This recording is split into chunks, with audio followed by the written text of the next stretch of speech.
Bom dia a todos aqui, pelo convite de a gente mostrar o nosso trabalho lá do SEAD sobre economia criativa, né? Esse trabalho foi iniciado em 2016, né? 2016, uma preocupação do SEAD de começar a entender um pouco mais os setores mais importantes da economia paulista e tentar mensurá-los com as nossas estatísticas, que era importante nesse momento. E, no caso da economia criativa, se torna mais importante ainda, porque sabemos que da importância desse conjunto de setores para a economia.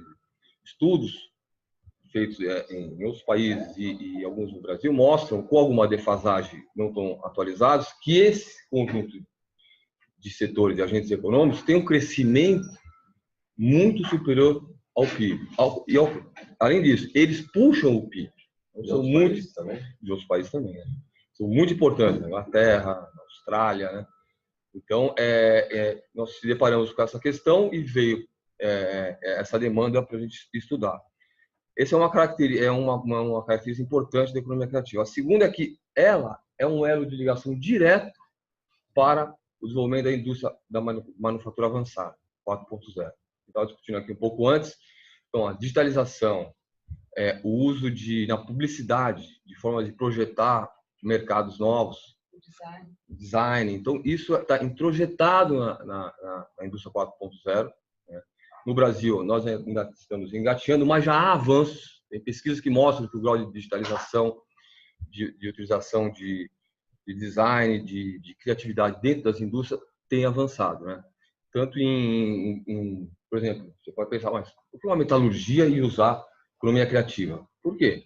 Ela pode reduzir o custo dela de manutenção enormemente, usando drones para você poder olhar o seu parque industrial. A questão de logística, a parte de economia criativa também é usada no desenvolvimento de softwares para desenvolver essa área. Então, é importante, a primeira pergunta que a gente respondeu, mensurar a economia criativa é importante? Por que ela é importante? Porque, definindo quais são os seus setores, você consegue viabilizar a quantificação e a qualificação desses setores e consegue ver quais são as vocações regionais. Aí você pode começar a medir, modelar políticas públicas. Aqui no caso de vocês, diretamente, é sobre capacitação, mão de obra, mas do ponto de vista do desenvolvimento do Estado, políticas de incentivo desses setores que podem ser desenvolvidas. Né? Então, nós partimos, se eu perguntasse aqui para a gente, o que são os setores criativos? O que é a economia criativa? Cada pessoa vai ter uma ideia. Sem saber. Nós nos deparamos com isso. Qual base de dados? De onde nós estamos partindo? Né? Aí nós fomos atrás. Quais são os conceitos que estão por trás dessa economia criativa? Um trabalho básico que é fundamental de ser incorporado e estudado, que nós estudamos, é da UNCTAD, o relatório da economia criativa de 2010. Tem algumas atualizações. De lá, eles fizeram um grande apanhado no mundo de como está se desenvolvendo a economia criativa. E viram que existem vários modelos, né, que estão por trás, que vão tentar mensurar e classificar quais são os agentes econômicos, setores econômicos que estão. E eles pegaram quatro grandes modelos que eles viram no mundo acontecendo. A gente olhou isso para definir o que a gente achar de economia criativa. O primeiro é o modelo da década de 90 do Reino Unido, que vai mais pegar a criatividade, a habilidade, o talento como potencial de geração de riqueza e coloca como propriedade intelectual. Então, ligava muito a propriedade intelectual, criatividade, ideias, tentava agregar os setores nesse sentido. Um outro modelo que a UNCTAD mostrou é o dos textos simbólicos. Que modelo é esse? Quer dizer, a indústria cultural, quer dizer, a produção da cultura e a sua disseminação e consumo, como filmes, rádio, televisão, isso seria esses textos simbólicos seriam um modelo para seguir, para se agrupar essas atividades. E o modelo de círculos concêntricos. O que é isso? Você tem a cultura, os produtos culturais, as diferentes características, são as ideias criativas que vão sendo externalizadas em camadas. Quanto mais ela vai se afastando do centro criativo para o comércio, ela vai diminuindo a sua característica de economia criativa. Mas ele faz uma análise de círculos que vão se expandindo em torno dessa ideia de valor cultural e produtos culturais. né? E o quarto modelo de direitos autorais, né? Então, são toda aquela indústria direta, envolvida direta ou indiretamente na criação e difusão de produtos de cultura, de qualquer atividade, com direito autoral. Então, e no trabalho tem os setores que cada modelo desse agregou para os seus devidos estudos, né? Então, uma conclusão que eles chegaram é o seguinte: é importante você, além de ver os setores econômicos, classificá-los como grupos de domínios, categorias mesmo. Vamos agregar um pouco isso aqui para tentar chegar a alguma conclusão. Quais agregações que eles fizeram? Olhando as ocupações, o emprego criativo, né? Patrimônio, artes, mídia e criações funcionais. Em cima disso, dessas categorias... Oi? Não, TI está dentro aqui, mas eles abrem TI, nós abrimos TI depois, né, na nossa nomenclatura, mas esse seria o básico, né? A partir dessa reagregação, a gente consegue fazer uma análise, né? Dentro da economia criativa, o que é mais importante do ponto de vista de emprego, do ponto de vista econômico, né? Nós partimos desse conceito para montar a nossa. A Secretaria de Desenvolvimento Econômico, Ciência e Tecnologia fez, em 2015, um diagnóstico para elaborar um plano estratégico de economia criativa para o Estado de São Paulo. Foi baseado em um projeto da Fundap, que também fez um estudo sobre a economia criativa no município de São Paulo, em cima da RAIS, né, olhando quais são os empregos criativos, e fez uma agregação. Cada agregação dessa, eles colocam ensino como economia criativa. Na UNCTAD não tem ensino. Eles colocam o esporte com uma possibilidade de economia criativa. O esporte, normalmente, ele está vinculado à Secretaria de Cultura. Então, a UNCTAD tem um conceito um pouco mais restrito. Fala, não, isso aqui não é criativo, é mais uma coisa de treinamento e tal. Mas eles nós consultamos essa fonte, que é importante se quer aprofundar, entrar em contato. A Firjan já tem uma tradição de estudar a economia criativa, ela é do Rio de Janeiro, e ela, em cima da UNCTAD e de outros estudos, fez a agregação dela com a seguinte abertura: essas grandes categorias. Ela pegou economia criativa, consumo, o que é criativo? Cultura, mídias e tecnologia. Você vê, já é um pouco diferente da UNCTAD. Ela fez essa abertura e pegou o que é núcleo, o que é atividade relacionada e de apoio. Núcleo, no sentido de o que é a criatividade naquele segmento é o elo mais importante para gerar riqueza. Então, esse é o núcleo. As atividades relacionadas e de apoio são aquelas que são tipo, uma cadeia produtiva, são relacionadas ou se relacionam porque recebem esses produtos ou porque tem lá nos produtos do núcleo importância para se desenvolver. E o problema dessa metodologia é que ela ao colocar as atividades de apoio muito de uma maneira mais abrangente, ela, no nosso ponto de vista, dá uma certa distorcida, porque no cálculo da Firjan, que foi o último, foi acho que 2014, o núcleo pesava 2,8% do PIB. O nosso núcleo pesa 3,5%. A gente vai discutir aqui o que a gente fez. Colocando as atividades relacionadas e de apoio, vai para 18% do PIB. Então, a gente acha que é uma coisa um pouco exagerada. Eles colocam. Eles, como a estatística, não conseguem captar o que tem de design dentro da automobilística, o que tem na arquitetura, não consegue ver o que tem de trabalho criativo lá dentro e aquele trabalho mais operacional de tecnologia, de solo, por exemplo, eles incluem tudo isso, uma atividade de apoio. Então, realmente, aí fica uma coisa muito grande. E eles puxando a sardinha para o Rio de Janeiro, vem olhando lá, a economia criativa do Rio é 18%. Eu acho que nós não fomos por esse lado, nós tentamos ficar mais colado na metodologia da OCDE. E o IPEA também fez, aí um pouco mais antigo, 2010, um estudo. Da OCDE não, tá. Desculpa. Ele fez um estudo na base da RAIS, o que ele fez de novo? Porque a RAIS pega só o trabalho formal, mas tem muito informal na parte da economia criativa, ainda mais na parte de audiovisual, de artes, performática, é muito informal. Eles pegaram e fizeram uma metodologia pegando a PNAD também. Então, colaram as duas e montaram quais classificações? Patrimônio, artes, mídia e criações funcionais. No cálculo deles, para 2009, dava 1,7% do PIB.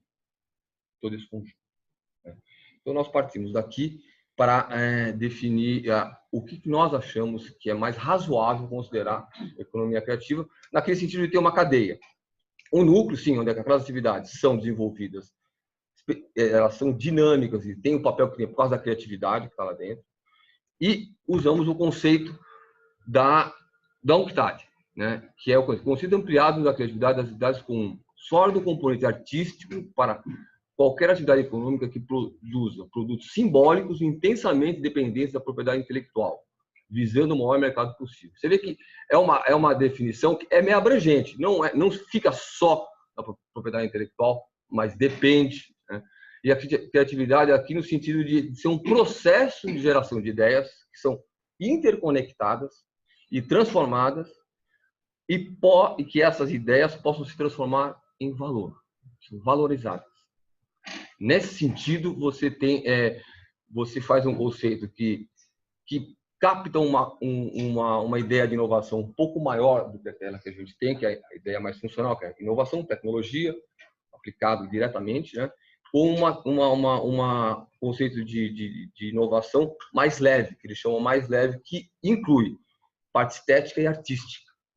Isso tem muitos setores acontecendo hoje, né? Na publicidade, com a importância da publicidade no desenvolvimento das novas plataformas de negócio. A parte arquitetônica também entra a parte arquitetônica. Então, quais são os setores criativos? Então, as indústrias culturais, setores de publicidade, mídia, moda, softwares.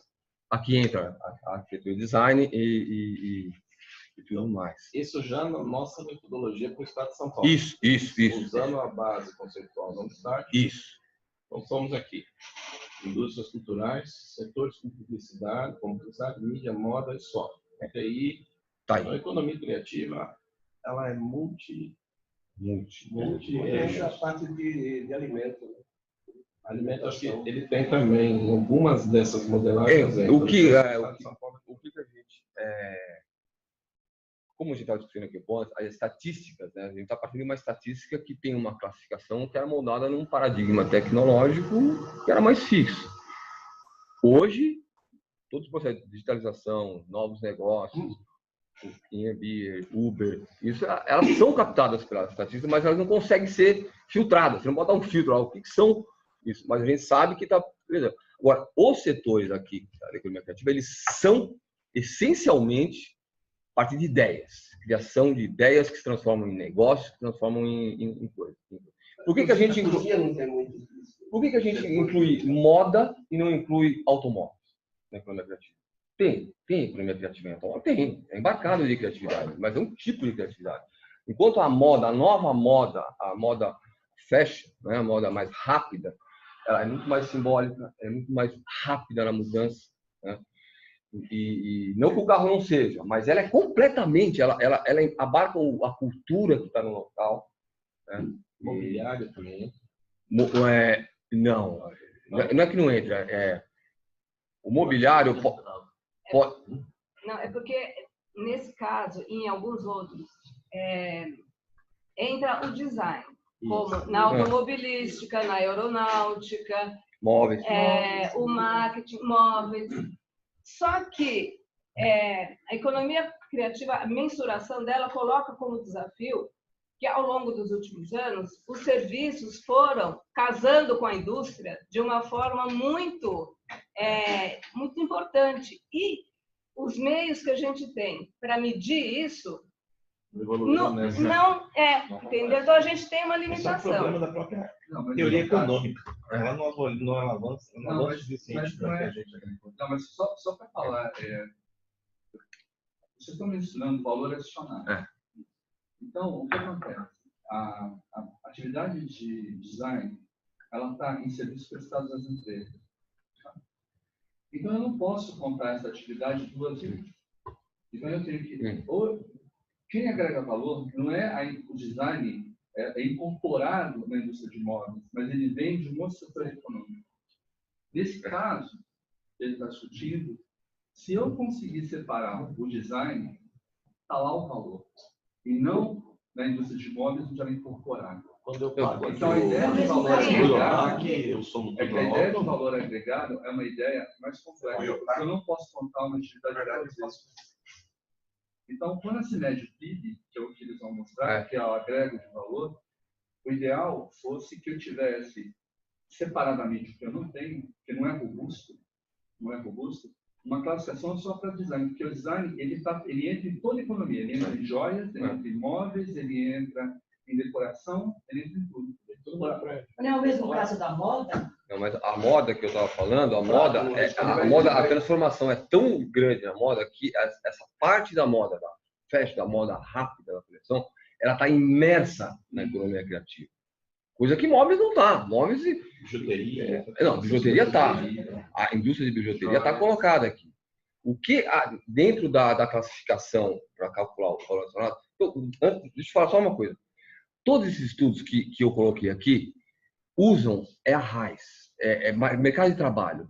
E o IPEA e a FIJAN, que fizeram uma extrapolação do valor adicionado, eles pegam quais são as ocupações que estão nesses setores, vem a massa de rendimento e extrapola o valor adicionado.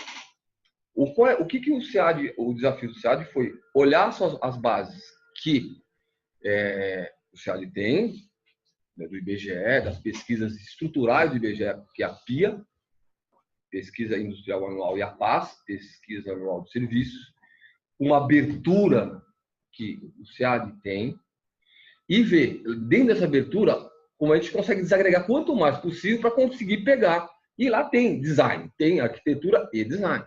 O que está separado em empresas que fornecem, que fazem, está lá, nós captamos. Mas como nós colocamos no texto, isto é subestimado. É subestimado porque a Volkswagen tem um cara de design lá trabalhando lá dentro, agregando valor lá para ela. Mas não é. Tem que tirar esse cara de lá, passar para cá. É que aqui o nosso objetivo foi fazer essa primeira estruturação e definir o que, de princípio, é mais claro e que nos possibilita mensurar o valor adicionado. Né? Agora, é lógico que, a partir disso, a gente teria vários outros estudos que poderiam ser feitos, por exemplo, o design, mais específicos, mas que aí a gente não... Entendeu? A gente fez esse primeiro estudo para a gente entender e criar o que a gente imagina ser o setor da economia criativa, definindo. Agora, a partir daí, foi a nossa primeira aproximação. E a ideia é, como nós pegamos um ano... Pode falar. Eu queria falar, esse conceito não está ligado com aquele conceito que começou na economia alguns anos atrás, de ativos intangíveis? Sim. É uma extrapolação disso. Que é justamente a criação que você não consegue medir, né? Você falou de moda, né? Vamos falar de economia. Eu vou vender um vestido por R$5.000, que eu gastei R$15 de tecido e mais R$30 da costureira, mas o que valeu R$14.000 foi o design. Então, quer dizer, o meu bem intangível, meu ativo intangível é o que realmente valeu. No carro, não. No carro eu tenho R$10.000 de material e R$1.000 que valeu. Isso aí. Posso Pode. O conceito de bem intangível antes dos nossos funcionários, ele é despesa. É uma despesa. Hoje ele é investimento. Mudou. Então, autores que está ligado ao conceito que o Luiz falou, que é o conceito de direito de copyright e direito de propriedade intelectual. No outro são direitos autorais. Autorais, isso. Então, se considera hoje, na parte do PIB, que isso é investimento. Agora, ele só aparece. Ele só aparece se eu tiver alguém que oferece isso no mercado. Se eu sou uma pessoa que faz design do vestido, e isso não está na minha divisão do trabalho, porque está misturado com todas as minhas atividades, isso não aparece. Agora, se eu contrato você para fazer o vestido, você entrou na economia. Então, uma série de... O que a gente diz que é informal, é um tempo de trabalho que não está incorporado na sua especificidade. Você não chega para fazer vestido e fala, você faz design de vestido. Mas na moda, o que está acontecendo hoje, essa moda rápida, que o Brasil entrou agora, a Hering, a Riachuelo, entraram agora, que você vê o design que é montado fora do Brasil, ou aqui mesmo, pega isso, bota isso numa qualidade boa e um preço barato. Então você vê, cada hora que você vai numa loja, é uma coisa nova. É isso a economia. Por isso que nós achamos que isso é classificado como economia criativa. Porque isso e as novas formas de negócio, e o varejo está ganhando muita força na cadeia da moda. Porque ele que está ditando, ele que está vendo como é que está reagindo o mercado e está pedindo estoques menores, custos menores e vai por aí afora. Então, lembra, no meio do trabalho, tem uma linha da base de dados que diz, não lembro agora, sobre propriedade intelectual, existia uma rúbrica que dizia, olha, se gastou 700 milhões em marcas propriedade intelectual. Nós colocamos isso ou não? Mas não sabemos o que é lá dentro. Para qualquer marca. É uma marca que não tem nada de criativo, que já é uma marca antiga, está pagando royalties ainda. Pagamento de royalties e marcas. Nós não colocamos. Porque não sabíamos o que tinha lá dentro. Mas é uma coisa dela. Mas é valor, está lá. Não, mas é que eu não sei como. Um jeito que seria transversal seria eu entrar e pegar todo mundo que tem ativo tangível. Então, todos os setores, eu pego pela despesa, que não faz nenhuma matéria. Então, eu pegaria só isso. O problema é que poucas empresas revelam valor nesse sentido. Então, a estratégia de contabilização é outra. Porque o direito de copyright é universal, ele é transversal, ele passa por toda a economia. Só que não dá para medir, porque o cara, ele muito recente isso não falou. Mas o que eu achei engraçado que tinha uma linha dessa lá. Algumas empresas que fazem essa gestão. Uma coluna contábil para colocar isso. O que eu acho que, nesse caso, existem empresas que fazem gestão de marca, gestão de royalties. E essa empresa é uma empresa, ela foi captada na pesquisa e está lá o valor. Entendeu? Então, mas vamos avançar aqui. Então, nós pegamos a... Pode falar. Eu posso entender o turismo dentro de indústria cultural? Essa é outra questão na metodologia que dá vontade, mas da Secretaria do Desenvolvimento, eles colocam um adendo que pode ser. Então, é um conceito... Assim como a gastronomia. Assim como a gastronomia. Está lá no negócio, no relatório do Secretaria de Desenvolvimento. É um conceito amigável, flexível. Se há não dá para saber o que é gastronomia e o que não é.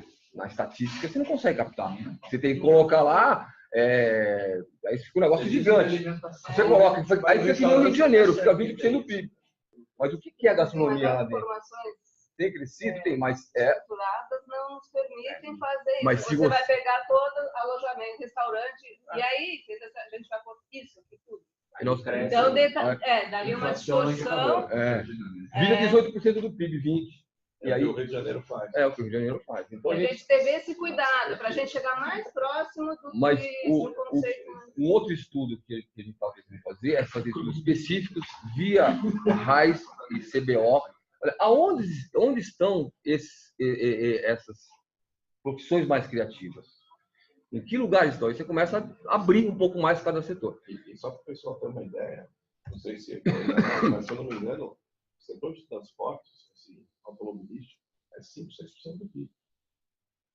Não, eu vou mostrar a tabela aqui. Você está falando que economia criativa é 4? É. Ou, no nosso caso, é 4 ou 5, a nossa metodologia, é mais do que toda a parte industrial instalada na ABC. Pensando no Brasil, né? Pensando em São Paulo, como é que 5% você falou, nacional ou estadual? Estadual. Isso, se você for olhar para o Brasil, cai. Bom, então... E aí eu tenho um monte de curso vocacionado para isso, com laboratórios mecanicamente absurdos. Aí cada vez ele tem que pensar. Essa lógica não tem que pensar. Vamos lá. Bom, então vamos lá. Vai lá. Acho que a coisa importante dessa discussão inicial, ela é sempre árida, né? A gente fica falando de classificações, mas é fundamental nesse tema quando a gente está falando de fronteiras de tecnologia. Porque a gente está falando de ocupações, de conhecimento, de profissões, que são mal medidas. Mal medidas porque as nossas regras são necessariamente antigas. E elas são antigas porque a gente quer séries, a gente quer comparação, a gente quer coisas para olhar o conjunto da economia.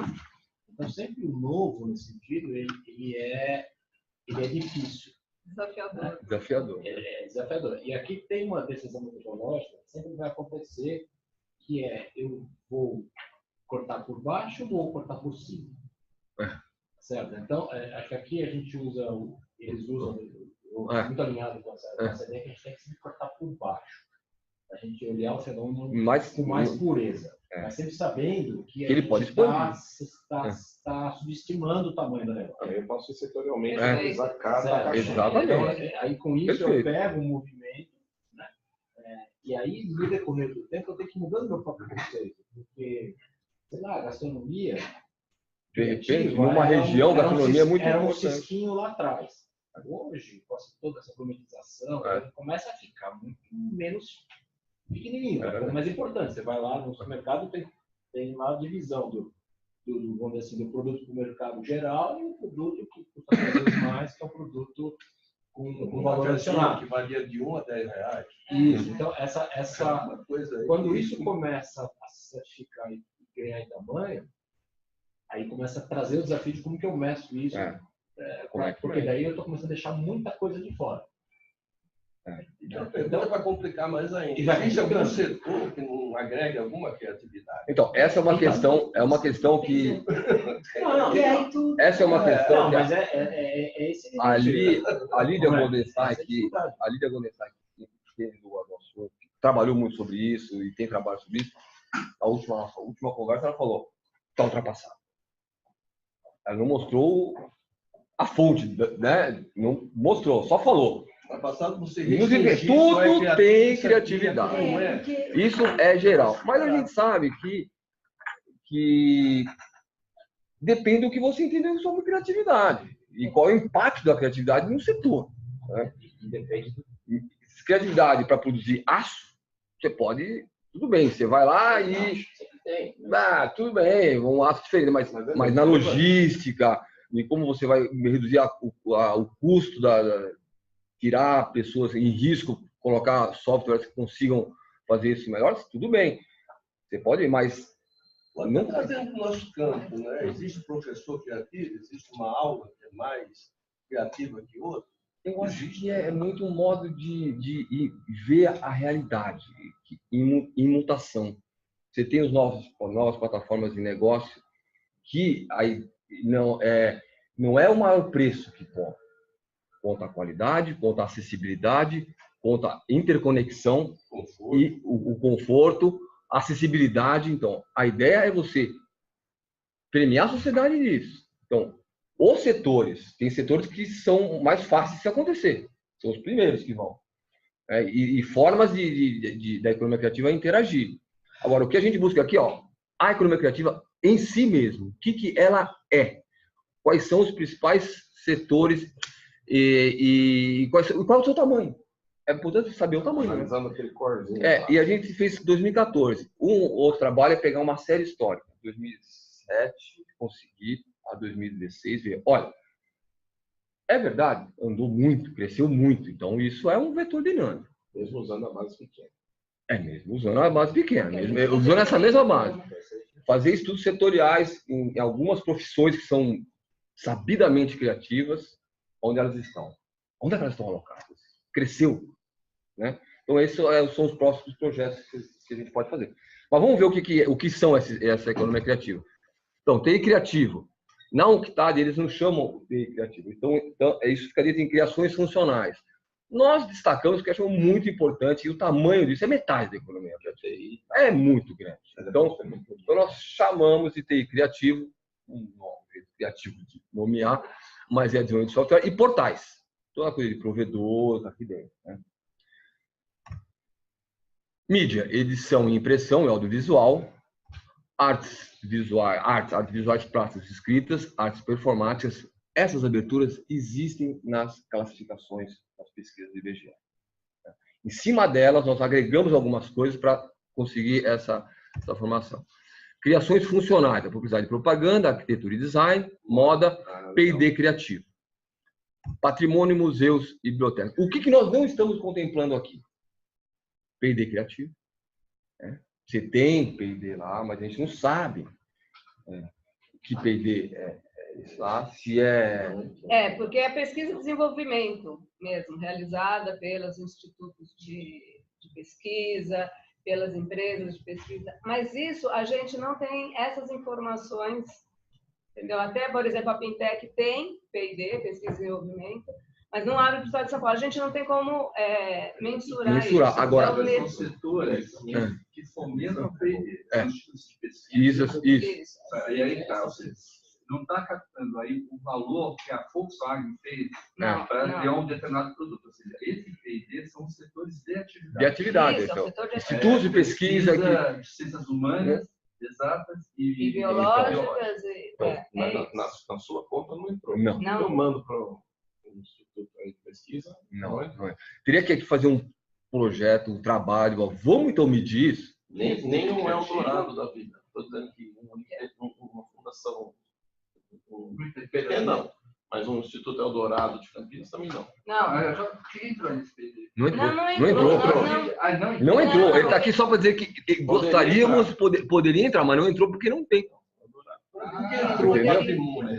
Não. Também não vai. Patrimônio, porque eles são a infraestrutura para desenvolver as axes, é colocado todos na França, por exemplo. Eles colocam na França. Por quê? Porque eles vão tirar o Louvre da economia criativa, não vão. Então eles colocam, mas é no sentido de colocar. Mas nós perdemos o Museu Nacional lá. Aqui está negativo.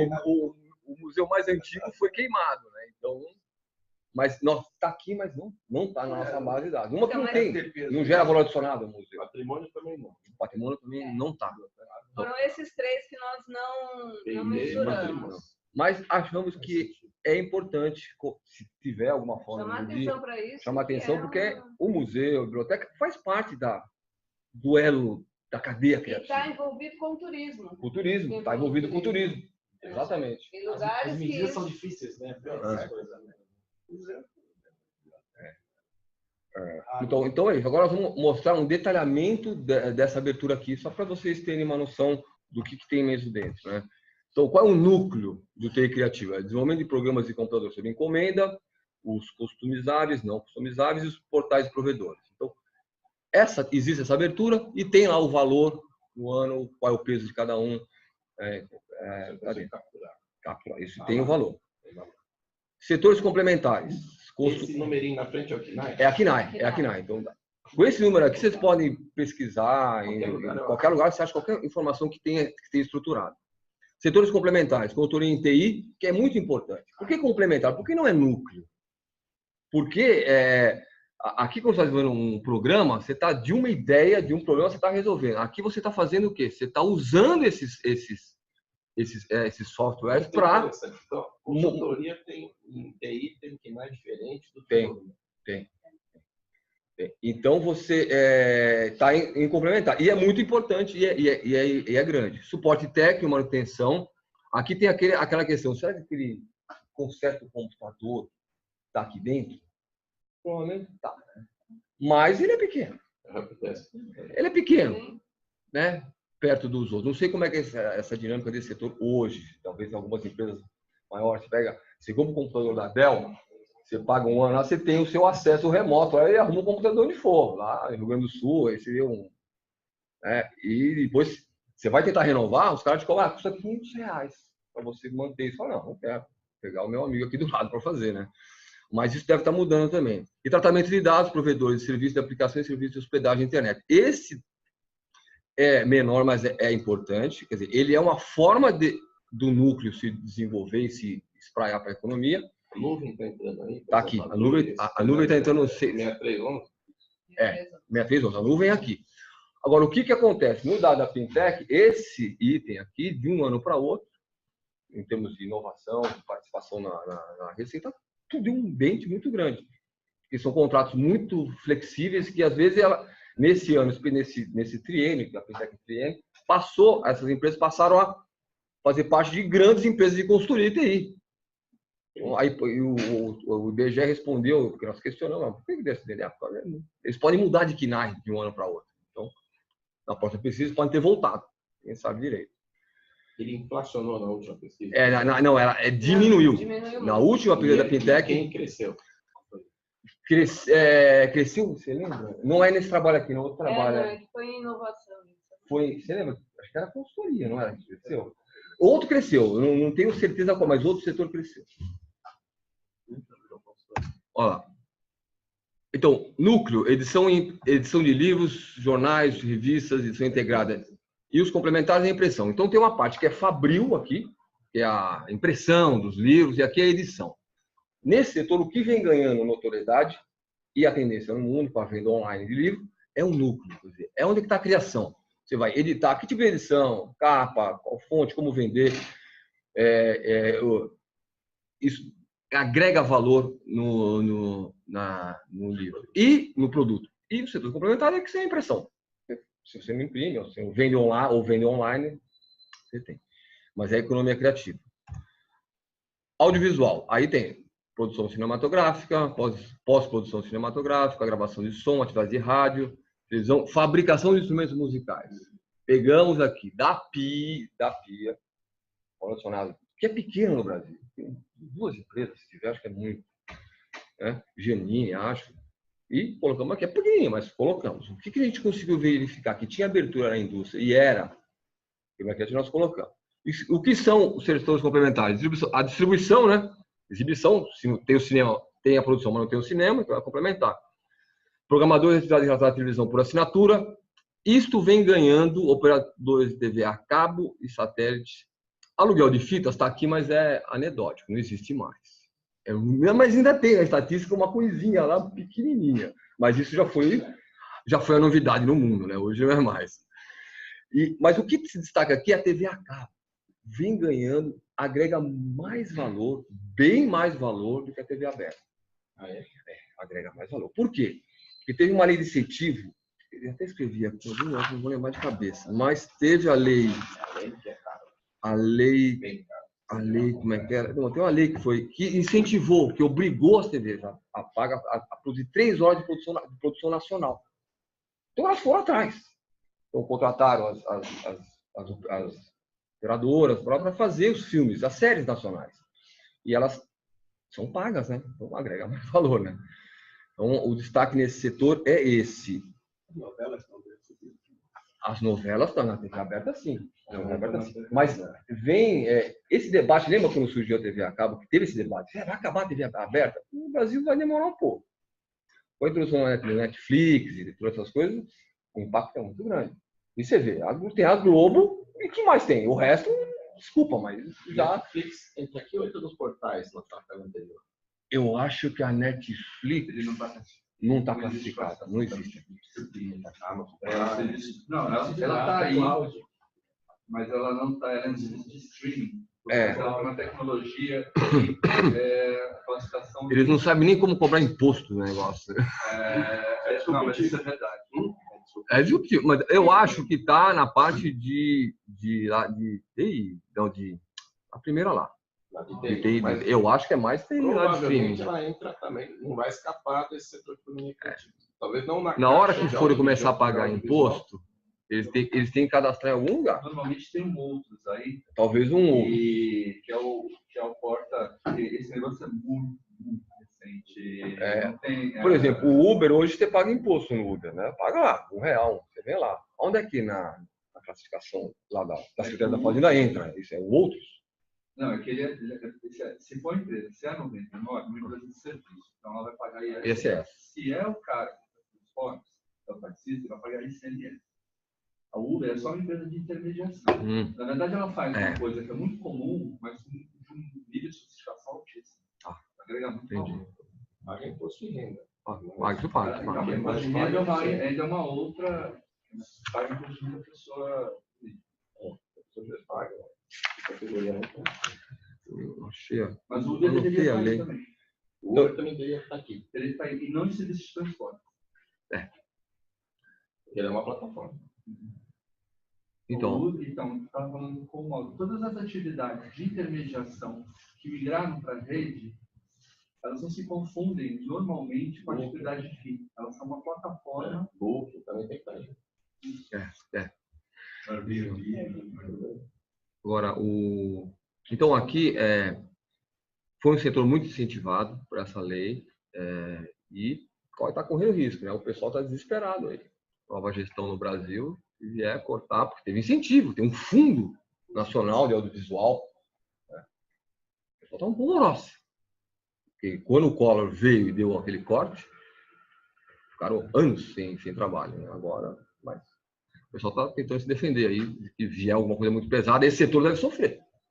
Se não tiver recurso, é incentivado, né? Não tem como ser incentivado. Bom, publicidade e propaganda. O núcleo, agências de publicidade, atividade de publicidade não especificada anteriormente, e pesquisa de mercado e de opinião. A gente consegue ver, dentro da abertura, o que são esses, quais são a capacidade de agregar valor desses setores. Setores complementares, veja bem, a gente só coloca aqui, a gente não coloca, uma loja, sem a loja você não tem a publicidade, mas não faz sentido colocar a loja como valor adicionado aqui. Faz sentido, no nosso ponto de vista, quem são aquelas empresas que agenciam esses espaços de publicidade? Existem aquelas empresas que, olha, são aqueles intermediários entre o destino final da propaganda e da criação da propaganda. Então, isso sim são setores complementares. Arquitetura e design. O núcleo é serviço de arquitetura, design e decoração de interiores. Tem na estatística dessa abertura lapidação de gemas de fabricação, de artefatos de peçaria e joalheria. Isso aqui é produção mesmo, é da indústria, trouxemos para cá, e fabricação de bijuterias e artefatos. Por que ali não entra, agenciamento de espaço para publicidade em veículos de comunicação? Isso não é? Porque se você for colocar aqui porque aqui a publicidade é um exemplo muito bom de economia criativa. Ela é economia criativa em seu mais puro estado. Ela, ao mesmo tempo, ela fornece insumos para TV a cabo, né, para TV aberta. Ela demanda arte, ela é demandante de pessoas artísticas para pensar o mercado, a criação. Mas se você colocar aqui a Globo, ela já está contada lá. Você vai contar de novo, né? Então aqui a gente está pegando. Não, ali eu estou pensando em jornais, agenciamento de espaços para publicidade, exceto em veículos de comunicação. Porque jornais já está lá na edição e impressão. Você dá contado. E aqui é o que está agregando de valor. Aí são aquelas empresas que agenciam os lugares, que tem artes cênicas, vai ter artes cênicas, aqueles que organizam os espaços, que são os donos dos grandes eventos, dos grandes Allianz Parque está aí, feiras, essas coisas.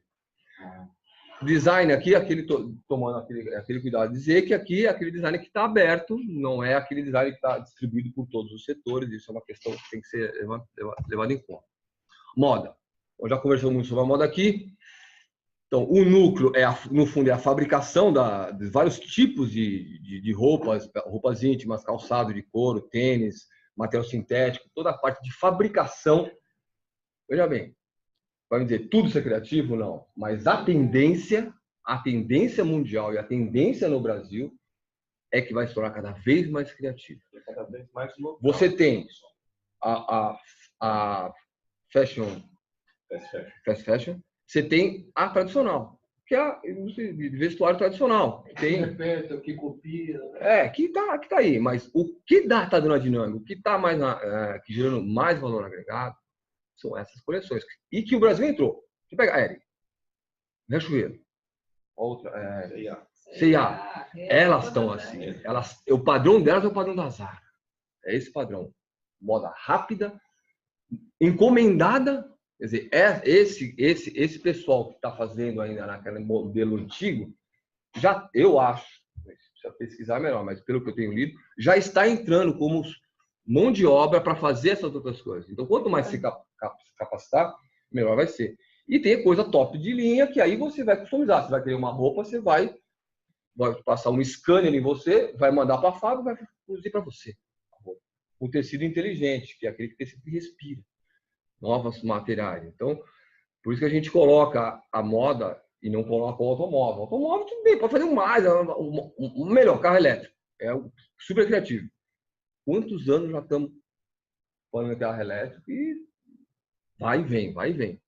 Então, não dá para colocar automobilista como é que eu digo. Aqui não, aqui está avançando muito rápido. E os setores complementares são todos os insumos, preparação de fiação, linhas de costura, tecelagem, que são a matéria-prima para esse aqui, para esse núcleo. Esse setor de têxtil é mais pesado, de investimento, e o setor de moda é um setor mais leve, emprega muito mais gente, mas que está passando e vai passar por uma mudança radical. Mas é um setor que tem grande heterogeneidade do ponto de vista técnico. Ah, sim, exatamente. Uma das características dele é esse. Esse setor, ele é um setor mais atrasado da economia criativa, porque ele ainda hoje é uma parte no Brasil informal, os menores salários, é onde onde as mulheres se inserem. Então, a gente fez a pesquisa onde as mulheres são empreendedoras. Na economia criativa, que é a economia nova, ela barra mais as mulheres que a economia antiga, a não ser nesse segmento aí, dentro da costureira. Agora, é o maior desafio. É o desafio porque a modernização vai significar que essas pessoas têm que ser recicladas, porque agora são mini fábricas. É um setor que polui muito, usa muita água, muita energia. Então, as novas tecnologias é para você customizar e reduzir o número de pessoas trabalhando, é tudo automatizado. É um setor que está passando por uma automatização. Da costura ainda é a costura. Mas já não é mais. Já não é mais. Fábricas mais modernas. Talvez não seja. No Brasil mas tem fábrica, tem uma fábrica piloto em São Paulo, uma fábrica piloto em São Paulo, uma no Rio de Janeiro, da confecção 4.0. Não tem costura. É automatizado. Você corta. É outro tipo de roupa. É uma coisa que não tem. Tem costura. Ela já faz uma vez. Não sei se vai ser do gosto do brasileiro, mas já tem uma confecção 4.0, mas o Brasil é muito heterogêneo e vai ter que mudar. Essa mudança vai acontecer e não vai destruir completamente essa outra lado que o Wagner falou, que é de uma indústria um pouco mais ela pode ficar mais antiga, mas vai mudar. Bom, artes visuais, plásticas e escritas, núcleo, atividades fotográficas e similares, criação artística, né? O núcleo da arte performática, artes cênicas, espetáculos e atividades complementares, atividades de organização associativa ligadas à cultura e à arte, setores complementares e gestão de espaços. Isso tem na PAS aberto o valor agregado. É óbvio que aqui é a parte formal. Nós não estamos pensando aqui como o IPEA fez uma metodologia para pegar via emprego informal nessas atividades. Então, aqui são as empresas que estão acima de 5 empregados, que estão respondendo o questionário do IBGE nas pesquisas estruturais, que são fonte para fazer o PIB. E os valores, nós vamos ver como é que eles são. Bom, dito tudo isso, que tamanho tem a economia criativa paulista? De um total, e como eu falei, o ano foi 2014. Vamos atualizar? Vamos atualizar. Do ponto de vista estrutural, de 2014 para 2016 não vai mudar. Não vai. Sair de economia criativa, 73 bilhões, 4,85% do PIB. Do valor adicional. O PIB total é um pique, Paulista. Não vai mudar. Pode mudar um pouquinho, mas não vai mudar. O Brasil é quase 6. O que a gente quer fazer é a série histórica e atualizar isso. Mas olhando um retrato, ela é próxima à construção civil, maior que o material de transporte, ele é 1/3 da indústria de transformação, ou seja, não estamos falando de pouca coisa. É 72,3 bilhões de valor adicionado. Gerou a mais riqueza. Temos que ver isso, não é? Faturamento, né? O que ela agrega no ano. Se você somar alimento nela, é história. Não, somar alimentos. Aqui, o que tem de gourmet aqui? Tudo bem, você pega a Sadia, tem uma parte que é gourmet agora. Tem lá uma pessoinha, um grupo pensando que pode ser de mais novidade, mas não dá para colocar. Mas você está falando de serviços de alimentação? Não, isso aqui é indústria, tá? Aqui é alimentos e indústria. Ela é maior do que material de transporte, máquinas e equipamentos somados. É maior. Não, veja bem, mas é do ponto de vista da agregação de valor. Isso calculando pelo mínimo, a metodologia. Mas tem que sempre dizer que é do valor adicionado. Do ponto de vista da geração de emprego, renda, talvez os outros setores possam até estar empregando mais. mas ela agregando valor, a importância dela para o dinamismo da economia como um todo, como essa riqueza é distribuída. Aí você pode ver salário, lucro, aí você vê outros. Aí é renda. Como é que essa renda está sendo distribuída?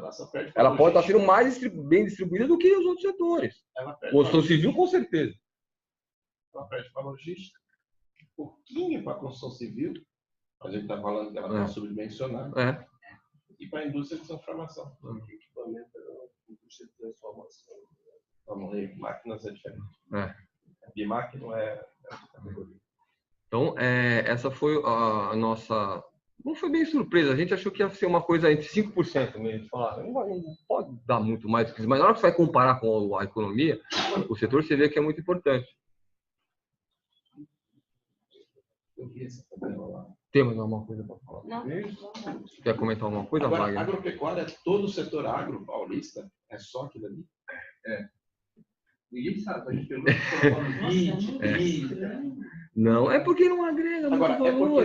Pensa que é agregação de valor aqui. É aquilo ali. Não é tamanho. Se pegar o faturamento da agricultura, é muito maior que da outra. Mas o que você agregou no ano, depende do preço. Se o preço do açúcar estiver baixo, acabou. Não agrega nada. Agora, se o preço aumenta 50%, isso aqui vai para 40 milhões. Porque hoje a agricultura de São Paulo é predominante. Não, é que tem uma mudança que é importante disso. Isso é valor agregado. É o que de valor. Então, explica que é feito. Eu vou pegar o que eu vendi e vou pegar o que a agricultura está consumindo em termos de insumo. Então, quando você faz a conta, o que ela consome em termos de insumo é altíssimo. Então, a diferença, a margem é pequena. Ora, qual é a agravante que tem em São Paulo? Toda a agropecuária está embaixo da indústria de alimentos. Então, não é laranja de mesa, é suco de laranja. Não é a cana de açúcar, é açúcar que vai para as usinas. Pode virar biodiesel. Então, a agropecuária em São Paulo é muito industrializada. Então, onde ela agrega valor? Não é... Na indústria de transformação. Isso. É na indústria de transformação. No alimentos ali. Ou no alimento. Que é a principal indústria hoje no estado de São Paulo. Essa indústria de alimentos são 22, 23 setores. A indústria de alimentos representa 18%. É muito maior que a indústria logística. É muito maior que... Aliás, a gente está um pouco bem impactado porque São Paulo está tendo indústria canabial. Se não cuidar, Então, o valor agregado da agropecuária no Brasil também é baixo. Eu vou te contar, esse valor está diminuindo cada vez mais. Então, o que o SEAD está propondo agora? O PIB do agronegócio. Eu vou pegar a mesma estratégia que eles fizeram. Eu vou pegar antes a porteira, a agropecuária e vou pegar a indústria. E aí esse aglomerado está dando 8% do PIB. Sobe de 1,6 para 8. Está mais. Está mais. Você entendeu? Tá mais... Isso incentiva a escala, né? Qualidade baixa, você tem que escalar. E é por isso que você tem a agropecuária em São Paulo ter um grande canavial, porque você precisa de uma produção extensiva. Na agropecuária, a economia criativa está entrando na agropecuária. A economia criativa, se você encarar com a TI é importante, né? Está entrando no agronegócio. Nossa, você vê, isso está entrando muito. Então, agora, lá, provavelmente, na agropecuária não se cria lá. Aí é um exemplo bom, porque ele sempre vai comprar fora. Sempre vai comprar fora. Ele não vai produzir o seu design. Enquanto uma montadora vai contratar um cara porque ela quer, não quer que os outros copiem, que ela, né, saia a estratégia dela, o pecuarista, não, eu quero. Você tem uma solução boa para mim? Quanto custa? Aqui dá para mim aqui. Eu quero minha produção boa aqui. Se eu for fazer, o outro já está fazendo daqui a pouco. Então, apesar de que tem exemplos de que na parte de sementes, aí a coisa é mais complexa porque aí é estratégico, né? Chegou a olhar o que é essa pessoa que fornece criativo que fornece o agro? Não. Eu fiquei sabendo, eu estava me contando que você estava em Pompeia, uma supernova, não. Isso é muito recente. Parte tecnológica você vê também nos últimos 6 anos. Eu fui Essas empresas parecendo não são startups, são empreendedores. Né? Nós fomos num negócio de inovação, lembra? 7º congresso de inovação, que tinha aquelas startups. Eles faziam assim palestras, né, de o cara da Boeing, mostrar a turbina inteligente, e aí faziam alguns momentos de startups. Algumas do agronegócio apareceram, mas é interessante um modelo desse evento, porque se chama as startups para falar o seu negócio, o que vocês estão pensando em fazer, o que vocês estão fazendo. E elas vão e mostram ali, é um painel muito interessante.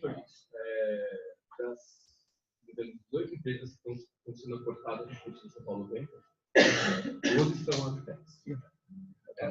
Uma coisa importante das estatísticas, eu discuti isso a primeira vez que eu fui fazer uma aula que a gente estava numa reunião. O PIB é uma medida em São Paulo muito cruel para a medida econômica. Não é por causa da subestimação. É porque São Paulo é tão grande que, se você falar assim, setor de biotecnologia, sabe? São Paulo são 50 empresas, no PIB vai dar prazo. Porque são empresas muito pequenas, pouca gente, e a gente está falando de uma economia que seria a 20ª do mundo se São Paulo fosse um país. A 20ª. Então, para você falar, olha, o setor aqui, as empresas, isso aqui tem importância para o PIB, é uma medida muito cruel. Porque às vezes ela tem importância. A medida pelo PIB, ela fica muito diluída. Então, quando a gente conversa, essas coisas, tem um cuidado de as pessoas falam assim, a pecuária, a 20%, 40%. O setor de TI, ele sozinho... É 2,25, TI. Alguma coisa. O TI, sozinho, aquele software, tanto provedores, internet, nuvem, 2,25 do PIB. A gente tem que valor adicionado. Fala o PIB, mas é valor adicionado. Ela é maior que... quer dizer, um prédio desse com um monte de jovens programando agrega mais valor do que a montadora fazendo o carro. E dá para perceber qual é o custo. O custo é o intangível, é o problema que chega para ele, a solução que ele dá, que aí vai cobrar. Valorizar sobre isso. Né? E olha que ele não captura todo o valor. Captura uma parte e dá um pouco de lambuja para você sentir. Vamos aqui. O segundo aqui é mídia, edição e impressão audiovisual, 1,39. A publicidade aparece como acho que a quarta, né? 0,46. Não é? Criações funcionais, 1,35. As artes, você vê que é pouco. Né? Porque aqui está pegando só o formal. Não diria que se você pegasse tudo, ia crescer absurdamente. Mas ia ser um valor maior do que esse. Não, mas vamos só tratar esse ponto também. O que é formal? Aqui é o seguinte, o IPEA vocês no estudo, a gente está no seminário a Colômbia tem uma estratégia para mim que é fantástica. E o que eles argumentam é o seguinte, o cara que está fazendo pagode no final de semana... Ganhando dinheiro? Não, não está ganhando dinheiro, ele está gerando cultura. Aquela cultura, ela não é mensurável, porque aquilo não se transforma em valor, aquilo não vira salário, aquilo não vira produção. Por isso que no conceito aqui tem que ser valorizado. Mas isso não é informal. Senão as pessoas pensam que formal tem carteira. Então, o cara que vai, empregado de uma churrascaria, faz um sambinha lá, uma música, aquele cara recebe e ele pode não precisar ter carteira, ele entra aí também. Porque para nós... O litoral está cheio disso, né? Se ele é contratado, ele entra nessa estatística que não é pelo emprego formal, mas pela PNAD. Que ele tem uma ocupação, ele recebe e ele não... Você pega a ocupação dele pela PNAD, esse cara é músico, né, ele faz isso, recebe tanto, então... Ampliando o faturamento do restaurante. Não, faturamento do restaurante a gente mede em outro lugar. Esse cara a gente consegue separar o restaurante e ele como o que está falando. Agora, esse cara, quando o pessoal do IPEA gerou um mapa, só tinha economia criativa no litoral. Por quê? Porque quando você tem... Aí a gente falou o seguinte, mas isso não significa que a riqueza cultural, do ponto de vista da construção da expressão popular. Porque as pessoas podem gerar cultura a todo momento, mas ela se transforma em negócio. Para entrar no PIB, ela precisa transformar, como eles falam, em valor. Se ela não se transforma em valor, ela não é captável. Então, o informal que a gente está dizendo aí... É nesse sentido, não é? É nesse sentido. Ela é a mesma atividade da mulher que trabalha na sua residência, incorpora tempo de trabalho, mas não é mensurado por salário. Ela não transforma-se em renda. Então, isso não entra nessa estatística. Então, o nosso setor de arte... salário não pega, por exemplo, se a pessoa organiza festas. Se não for uma atividade remunerada, não. No PIB, ou no valor adicionado, se isso é uma atividade remunerada, sim. Se não é, já está gerando... Precisa ser assalariado, né? Não precisa ser assalariado. Porque você pode ser o dono do seu negócio. E você não é assalariado. Você pode ser o dono. Pela ocupação. Ela vai te mostrar aquela ocupação, se recebe salário, quanto recebe, quantos tem naquele setor. Não gera renda, não aumenta. A ideia é mostrar. Então, esse setor de artes é pequeno porque ele não é o setor mercantil. Não, e mostra outra coisa, que no país se consome pouca cultura. Ele reflete isso também. Porque os grandes estão aqui, os grandes organizadores de festivais estão aqui. Agora, informal, nesse sentido que o Wagner falou, é que é isso mesmo, mas é que não está, uma parte da cultura, ela não passa por esse lado. Ela não passa por esse lado, ela acontece, mas não passa por esse lado. Espalhado pelo turismo, né? A festa de Parintins está aqui? Se estivesse fazendo lá? Será que a festa de Parintins está no PIB deles? Sim, talvez sim. Muito tá, porque tem muitas empresas contratadas, ele vai estar. Tem muitas empresas contratadas. Carnaval está aqui. Tem jogo de futebol? Tá aí. Não é cultura, é esporte. Não, mas eu acho que reflete muito esses dois fatores e que no Brasil se consome pouca cultura. Quem consome é uma elite. Em todos os outros países, isso aqui é maior. Lá na crise, a gente foca em arte. Arte não. O que a gente faz nas ETEC? Mas ao mesmo tempo que eu fiz a economia criativa, né? Na frente a gente tem um caso na gastronomia, que não é uma gastronomia, mas a escola da Secretaria pede, é o curso de food style. Tem fotografia. Lembra da Secretaria? Tem. Né? A Secretaria pede para a gente, um contrato que a gente tem com a Secretaria e eu sei com a Souza, a gente atende curso de food style. Na moda, design de moda, recreacionista na parte do esporte, vitrinista, grafite. Não sei se tem grafite nessas artes visuais. Tem, com certeza. Né? A gente tem técnicas no web design, práticas de mídias sociais, operador de áudio e vídeo, várias coisas. Eu acho que é interessante o cruzamento daquele trabalho anterior de fazer uma radiografia dos setores regionalmente, cruzar com esses cursos, porque de repente, moda, onde é que está a moda em São Paulo? Em alguns lugares, tudo. Na cidade tá, mas tem no interior também. Se você pegar uma década dos cursos técnicos, vai ter no máximo entre 5% e 10% associado. Então, eu acho que dá para cruzar as duas coisas. Agora, se você soma a realidade socioeconômica, PTI é metade. PTI é um pouquinho menos da metade. Barueri, nós vamos apresentar essa apresentação em Barueri, que eles estavam interessados em... Lá é TI, pô. Lá é sangue de TI, né? Um país muito rico. Coisa da gestão. E eles queriam fazer um projeto de alavancar mais essas hackathons, trazer startups para lá. Então, um projeto assim, que andou, né? Eles viram, foi bom que eles olharam e viram a dimensão. Vamos olhar agora o mercado de trabalho? Então, aqui é distribuição. Aqui a gente está falando de RAIS, então nós estamos pegando só o emprego formal através da RAIS. O total do emprego que tem, a gente está falando, depois eu volto, no total da cadeia, 670 mil empregos formais na cadeia da economia criativa, que se distribui dessa forma, né? 67% no núcleo e 33% nos setores complementares. No núcleo, o grosso do emprego é na moda, né? Seguido depois, bem para trás, do TI criativo. Isso quando a gente fala de núcleo. Nos setores complementares do TI criativo, ele é muito pesado, né? Diminuindo, então tem uma inversão aí. Agora a gente pode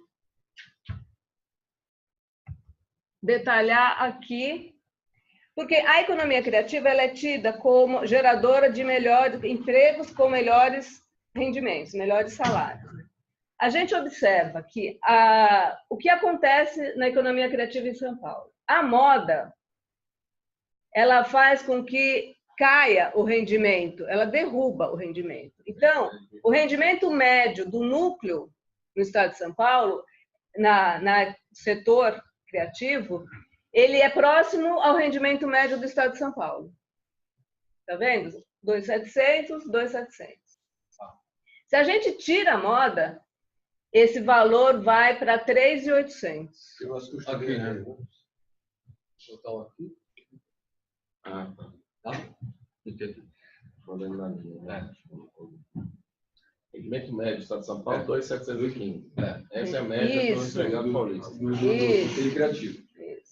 Desculpa, do setor criativo. Da economia criativa paulista, da economia total no estado de São Paulo, 2.740. No criativo, 2.715. 2.715 no núcleo. 3 no total da cadeia.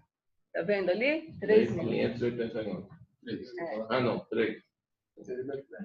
Agora, no núcleo, se a gente tira a moda, o rendimento médio vai para 3.800.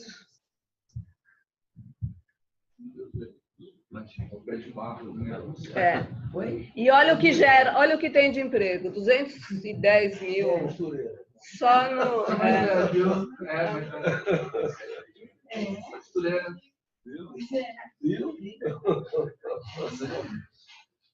Até de discussão de que eles não sabiam se eles colocavam nos grupos, tiravam, porque o padrão técnico quase é muito diferente. É internacional também, né? Quase minha idade. 211 mil empregos, uns 450. Em 450. Complementar, eu acho que a criatividade. Sim. É uma opção, é metodológica, né? É mais operacional. Pelo que a hipótese que está escrito lá é que tudo bem, mas a parte criativa mais moderna vem crescendo. Vem crescendo. Você olha nas lojas e o que a gente vê escrito, tudo é que isso vem crescendo e já está contaminando. Mas ainda é o começo. Se tira a moda, para mim, fica a cadeia complementar, a cadeia de. Aí é a questão dos tecidos, né? Dos tecidos sintéticos. Produção de fio. Não, mas tem que olhar o mas dado no atualmente detalhe, né? Dá para pegar um número chapado. Sabe? Mas é muito criativo a tecelagem. Esses fios novos todos inteligentes, esses tecidos inteligentes que queimam, esfriam e absorvem suor. Isso é muito... Mas sabe qual é o problema? Senta no site da empresa, vai fácil. Não, o problema é que as pessoas pensam de São Paulo naquele show de moda que tem o São São Paulo Paulo Fashion Fashion Week. Então as pessoas têm uma imagem do setor que não é criatividade, você vê, gerar renda, porque é o turismo. Mas quando você olha para a estrutura econômica que sustenta essa imagem, ela não é compatível com esse de uma elite, de empresa. Não, e mesmo quando você vai numa indústria de produção de fibra, de tecido, aquilo tudo é automatizado. Não, mas é que difícil tirar a moda, porque alguém ia falar assim, mas vocês não olharam moda? Não, mas se você olha assim, por exemplo, Moda e quantos por senta no site deles, você vê que eles estão com a preocupação. Eles estão com a preocupação, eles estão Moda ali. Moda 0,6. Também, olha. A moda afeta muito no emprego, mas quase nada no Essa leitura. Ou seja, do ponto de vista da importância da moda para o PIB, tanto a economia criativa quanto o PIB, impacta o emprego. A agregação de valor baixíssima. Ou seja, para a economia criativa em si, tirar a moda não atrapalha. Não atrapalha. Vai baixar de 4,85 para 4,32. Para 3, 4. Mas você tem que os maiores salários são TI, né? 4.500, 4.800 serviços complementares. É um setor que paga muito bem, né? Pela tecnologia envolvida. Audiovisual. Publicidade também, exatamente. Pagam mais. Se dá ali em Bitinga, 95% é cópia. Tem criatividade. Não, mas às vezes a copiar também é criativo, né? É isso. É isso? Não. Tem uma parte do texto que não colocamos aqui, que é a parte do balança comercial. A UNCTAD fez um esforço de tentar juntar uma metodologia para o mundo inteiro, para começar a classificar os serviços intangíveis. Como é que você vai pegar a exportação e importação de serviços? Em 2012, o Brasil entrou nessa linha de produção, criou o Ciscoserv, é isso que chama, né? Ciscoserv, que pega as exportações e importações de serviços. O problema da economia criativa é que várias das rúbricas da economia estão em outros. Então, o maior de todos, preso em outros. TI criativo e TI duas para publicidade, isso está aberto na base, é mais ou menos 5% do VTI, de vendas externas. Não consigo dizer se é pouco ou é muito, mas não é muito, mas também não é desprezível. Tem negociação, tem vendas. É valor total ou é de agregação? Eu pego o valor total das vendas externas e coloco sobre o VTI. 5%. 5% valor total. Valor total. Então, mas pela base de dados, teria que abrir mais a base de dados, teria que fazer um vídeo especial lá para ver se a gente consegue ver um pouco melhor como é que está. E é deficitário, compra mais do que vende. Lógico. É deficitário. Uma educação parou no retroprojetor, aparece aí. Tem criatividade. Agora emprega muito, né? A educação está no setor. A parte do no negócio da secretaria tem, no trabalho da secretaria tem, o ensino está lá. Ensino de línguas, né? Ensino de línguas, tá? Aí nós usa muita tecnologia, nós não colocamos porque em geral, uma que não tem dados estruturados sobre escola de línguas, né? Internacionalmente também bom. Você lembra de ter visto? Não, mas a gente tem aí a tabela. É só para entender lá. Talvez algumas edutechs então será que vai ser chamado de intermediação mesmo a educação à distância. Mas eu compro, né, o serviço. A plataforma tecnológica é comprada. Aqui é produção. Tem produção. Aí Na coisa da unidade eu não vi, não. Não incorpora. A elaboração é que entraria. Elaboração do material didático do ponto de vista do script e não da filmagem. E tem um impacto forte na permanência do aluno, a qualidade disso. Coisa crescente. Aparecer por aí, mas é que essa digitalização vai entrar em todos os setores. Não, é isso que a questão de fronteira é essa agora. Isso, a economia criativa está terminando. Ela vai aquelas genéricas, né? Quem agricultura 5.000 anos, máquina a vapor 300 anos, 200 anos, e essa está vindo agora. Tem hora vai que mudar vai, toda a relação de trabalho e emprego. Os novos empregos que estão surgindo. É um desafio. Quando a agricultura se organizou, tem tem os seus feios, fica ali, Você botou as máquinas, você começa a ter fortalecimento do Estado, você começa a fechar aquele negócio. E cria esse paradigma do emprego e salário. A digital acaba com tudo isso. Ela é transversal, uma das poucas tecnologias da humanidade. Ela está entrando e vai mudar tudo isso. Você só está sentindo as ondas de choque. Ela pode mudar ou não, quer dizer, o cara pensou que colocando o retroprojetor não modernizava a aula. Pode ser que não, pode ser que ele fique tão chato quanto aquele que ficou falando ou escrevendo no quadro. Como é que eu agrego valor a esse processo educacional? Não é só você usar a tecnologia, usar de forma inteligente, né? Eu vejo isso aí, por exemplo. Como é que eu me aproprio e uso adequadamente. Aqueles caras lá, o Sebastião, aquelas Udacity da vida, quando eles criaram ali saiu da Google para montar um dos fundadores da Google. Tem que conversar com ele, telefone. Eles estão visualizando com os nanos-degrees, com aquelas Udemy e Udacity. São plataformas tipo Booking que vão entrar para cima das escolas, como o Google. Está começando, já chegou no Brasil. Eles nem sei, no começo eles não queriam trazer. Essas plataformas, esses sim são os próprios transformadores digitais. Ou seja, esses dias o Mauro estava me explicando. Eu estava discutindo A diferença entre empreendedor e startup. No começo, a startup ela vai dizer, bem, qual setor nós vamos destruir? E ela vai mudar aquele negócio, no sentido que ela captura uma parte daquele valor, não todo, porque tem que ser mais barato para ele estudar numa Udacity do que, em termos de custos de transação, e custo financeiro, do que fazer qualquer outro tipo do que continuar vindo para a escola. É nesse momento que essas plataformas elas capturam uma parte do valor, por exemplo, capturam uma parte desse valor e dão uma sobra desse valor. E o exemplo que nós temos aqui é o do Google. Quanto vale o Google para você? Antes você tinha que ir na biblioteca, você usa ele de graça. Mas ele é uma das empresas que mais fatura no mundo. Ela capturou o serviço da biblioteca, ela capturou o serviço da Barça, ela capturou o serviço da aula em determinados momentos. Só que ela não pegou capturou todo o valor. Capturou uma parte, o suficiente para destruir um monte de coisa. O resto, a sociedade fica de bônus, beleza, os circos lá, sobrou. Mas é suficiente para transformar. Essas coisas de medida também, a econometria não tem ainda régua para isso.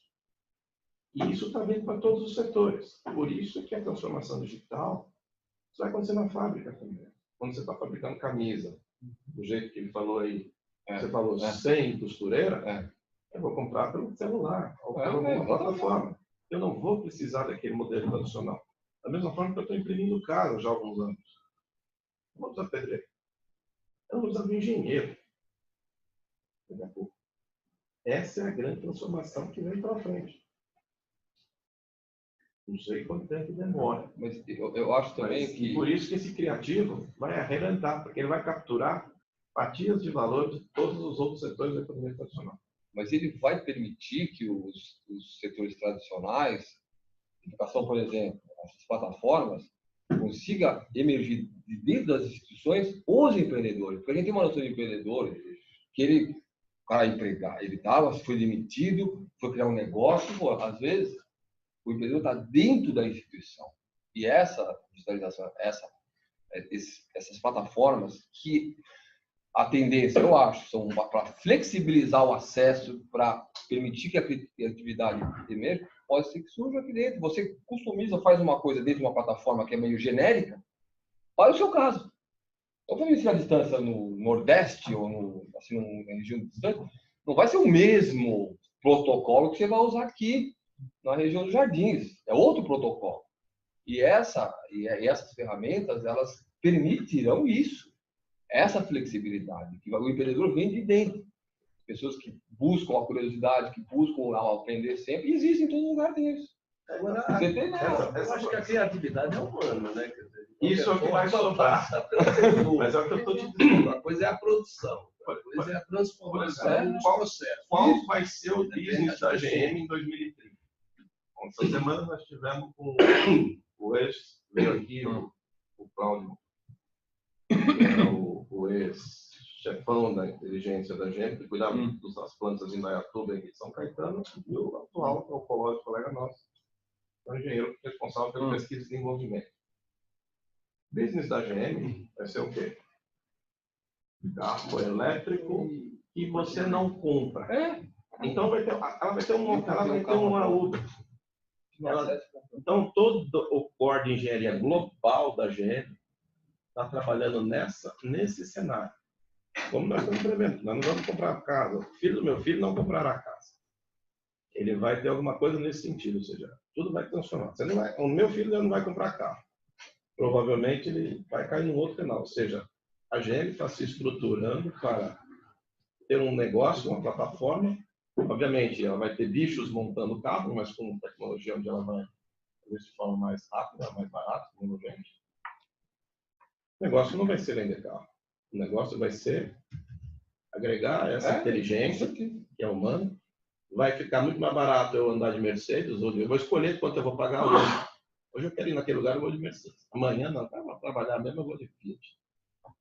E é assim que vai ser a minha vida. Mas só tem uma coisa, você chega aí na França, você pode chegar na Rússia, que tem a mesma tecnologia, e tem uma aqui em Taubaté, ou no ABC Paulista. Entretanto, a produtividade é diferente. Ou seja, estou falando do fator humano aí. 4 vezes mais. Menos. E aí, não basta, quer dizer, não depende exclusivamente da tecnologia. Tem uma questão de apropriação, de uso, não individual, mas até coletivo, e tem um processo de gestão disso, método. E diria que isso é um grande diferencial. É que existe uma formação de pessoas, né, aqui em São Paulo, na Bahia, lá no País Basco, que são diferentes, mesmo que você tenha a mesma estrutura Sem tecnológica. dizer que você tem que romper barreiras. O nosso desafio é muito maior, não é só incorporar tecnologia. Na educação, você colocar isso à distância é um mito. É um mito. Nós Tem muita gente que não nós concorda. temos 2 poderes básicos, 2 limites, superior e inferior. O pós-capitalismo, que me diz ali que não haverá emprego, né, e você vai ter... Explica para ele, velho. Aí é futurismo. Não é não. É bem agora, não estou dizendo. E o outro é o, cada vez mais, é o que eu vou fazer, o modelo suíço. Faço o que eu quero, renda mínima para todos, e o ser humano vai contribuir. Adicionando valor e adicionando valor. depende mais de emprego. O outro modelo é o modelo robocalíptico. O modelo robocalíptico diz o seguinte: cada vez mais a separação de renda e a TI e a transformação digital é o grande mecanismo global para a concentração de renda. Hoje nós estamos num momento de concentração de renda e diminuição de valor de desenvolvimento geral para a população. O outro caminho, e é o caminho que estamos seguindo, o Brasil já é top nisso, mas o resto está vindo também. A boca do jacaré abre, high skills, cada vez mais, pessoas com high skills, altas capacidades, aqui também, você acabou de mostrar. Pessoas com altas capacidades e habilidades desenvolvidas, humanas, mas com fonte técnica, vão ter bons salários, e a grande maioria cai para salários de R$ 1.400. E isso, cada vez mais, isso acontecendo também nas grandes cidades. É o cenário mais provável. Os low skills. Então, nós vamos ter um exército de low skills, que são os atendentes, o cara que vai, que sorri, que faz, que compra, vende um pouquinho melhor e tal. E os high skillers, que vão ser os grandes capturadores de renda, associados a essas plataformas que acabam com todos os taxistas. Uma única empresa pega parte da renda de todos os taxistas. Uma única empresa pega parte da renda de todos os donos do carro. Uma única empresa. Então, mas o carro está concentrado, né? O poder, a propriedade. Os high skillers vão trabalhar para a Google, vão trabalhar para a Uber, vão trabalhar para coisa. Os low skillers vão trabalhar no meu hotel, vão dirigindo o carro, atendendo no restaurante. E a coisa é dramática, porque daí você cria isso é agora. Vivemos isso. Você cria uma concepção social de se antagonizar a automação. Cara, então vamos apagar. Imagina então se agora entra carro autônomo e aí nem esse emprego tem mais. Motorista. Então você começa a criar, mas é a política do país. Não. Você vai maior aqui e menor lá na Áustria. Não, você vai antagonizando a situação da automação e aí você cria um bloqueio do desenvolvimento. E se no lugar de conseguir ter automação, vai ter mais desenvolvimento. E se você faz isso, se você bloqueia o desenvolvimento da economia criativa ou da TI e tal, os sistemas capitais, os sistemas econômicos globais se moldam rapidamente ao seu nível de pessoas que você tem, ao seu ecossistema. E aqui eu não deixo de ter tecnologia, não tenho pessoas treinadas para esse tipo de coisa que me dá alta produtividade. Eu vou para o Paraguai, eu vou para a Argentina. Minha fábrica em 2 anos tem ciclos econômicos, uns 3 anos. Atuais para menos. Então, se você não tem um ecossistema de gente, qual é o segredo para isso? Não é máquina, é gente. O país que tiver a maior capacidade de técnicos e tecnologistas capazes de encontrar esse perfil aí de coisa, é o país que vai estar é o que vai ficar junto na frente. E na educação, obviamente, vai ter cada vez menos gente ganhando mais, cada vez mais gente ganhando menos. Mas o que pode acontecer é você ter um país onde você ganha menos, só tem esse lado.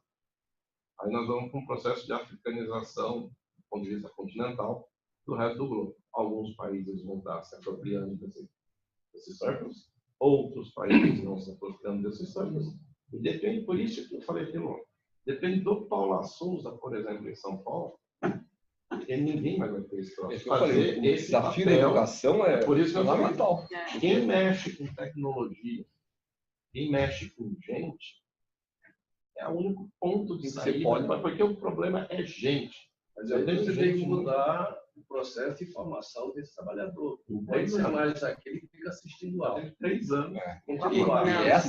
E essas plataformas, aí eu falo, foi tudo pro Brasil, nós já mudamos para o Canadá. as plataformas, eu acho que elas são mais amigáveis para fazer essa transformação. Só que é difícil no Brasil, a educação à distância tem muita resistência.